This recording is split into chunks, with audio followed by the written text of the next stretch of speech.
What does by-election victory mean for Labour? Well, what it means is that people in Scotland are sick of the SNP, or at least many of them are sick of them, don't like Humza Yousaf for a whole range of different reasons, but also are not going to vote for the Conservatives. First of all, the Conservatives have never been a very popular party in Scotland, particularly in the towns and cities. They have got some support in the countryside, especially in the north east and in the south, but Scots have always been pretty anti-Tory as a whole, and traditionally they used to vote Labour. Then the SNP came along with their plastic nationalism and pro-EU shit, and this struck a chord with Scottish voters for whatever reason, which is, I think, is a shame, but it's a Scottish people's decision. Like I said, I would not want to stand in the way of Scottish so-called independence if that's what they want, but it will end in tears. It'll be bad for us and them, but you can't stop people. You can't force people to stay in a union that they don't want. But on the whole, I would say that even though I detest Labour because they're not a British patriotic party, they're a globalist party just like the SNP, they still at least are a unionist party. So they've ticked one box, at least one box, a very important box. The SNP don't tick any boxes at all. They're globalist, separatist, virtue signallers. They've got all the bad points of Labour and not even a few good points. Labour as a concept isn't bad. NHS in principle is good. Unionism in principle is good. You know, you have to bear in mind the SNP campaigned on a "we're better off in the EU, better together" kind of thing. So, but it never occurred to the people who supported that narrative that it's also better for Britain to stay together. You know, I mean, what are you going to do? Have a fucking Great Wall at Gretna Green? It doesn't make sense. But Labour Party are a bullshit party, and they're unfortunately they're not going to be able to. They're not going to even try to solve Scotland's problems. And as far as Scotland's concerned, it might be a good idea. I don't know. How can you really trust these grinning twits, Labour? You know.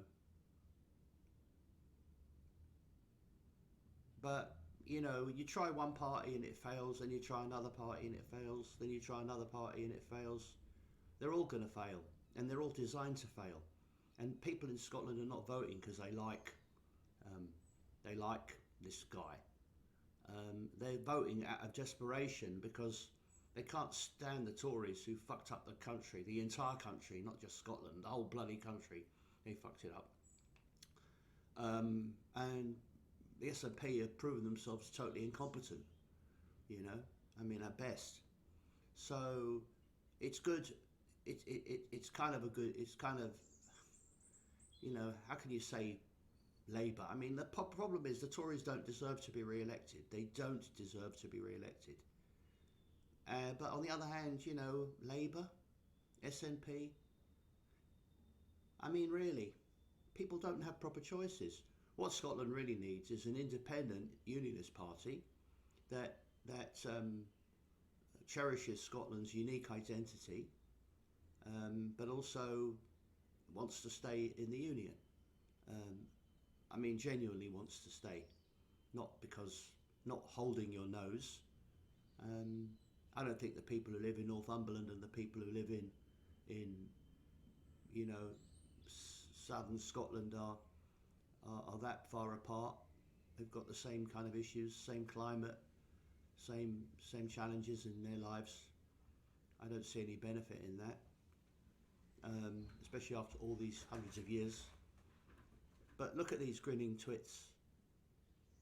Yeah, they've won an election, but people didn't vote for them because they liked them. They voted for them because they disliked them least. It's not really a verdict. It's not really a congratulations of Sir Keir Starmer. The Tories have been Tories in Britain as a whole, and the SNP in Scotland in particular, have been fucking up people's lives now for so many years. So Labour haven't been in power for a while, have been wiped out in Scotland, and now out of desperation people are going back to Labour simply because they can't tolerate the SNP or the Tories. This is not an endorsement of Labour. This man's stupid grin, you know, this man's stupid grin, he doesn't really understand, does he? Doesn't really understand. They're not voting for him, they're voting against the other parties. So is there going to be any improvement in Scotland because of this guy? The answer is clearly not, absolutely not. There never is. Think how many elections and by-elections we've had over the years. Can anyone please point to any improvements? What we need first is to steady the ship. And I don't know. I really would prefer independence. We need 650 independent MPs, people who look at each issue individually. There's no party whip, there's no programme except for individual issues. You discuss individual issues on an individual basis. Don't want policies set by Starmer or Sunak. You know, I mean, look at this ridiculous HS2 thing. Cut down all those trees, spent billions on compulsory purchase, and now they're not even going to do it. And they should never have started the bloody thing. And quite honestly, even at this stage, it's better to cancel it than to carry on. But all the money's been wasted. Don't people think things through? You've got to do a cost-benefit analysis. How much is it going to cost and how much is it going to benefit? If it's a minimal cost and a massive benefit, do it. If it's a massive cost and a minimal benefit, don't do it. And frankly, at this time, I think we can't even do anything that's good benefit if it's very costly. Let's do little things that improve people's lives locally, right? Most people don't need to go from London to Manchester so often. And those that do are going to have to figure it out. Either go by bus or by car or walk or take a helicopter, whatever.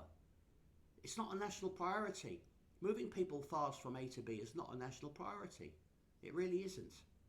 National priority is safe streets, not this bloody, if a man talks to a woman, she should cry rape nonsense. My local council is full of this white ribbon stuff, you know, pretending that and encouraging people to intervene. If you talk to a girl, somebody should intervene and say, excuse me, is that man bothering you? You know, you're not even allowed to talk to people anymore. It's considered a hate crime. Look at these grinning gits. Oh, God. I hate them already, but however much I hate them, I'd even hate it more if the SNP won again.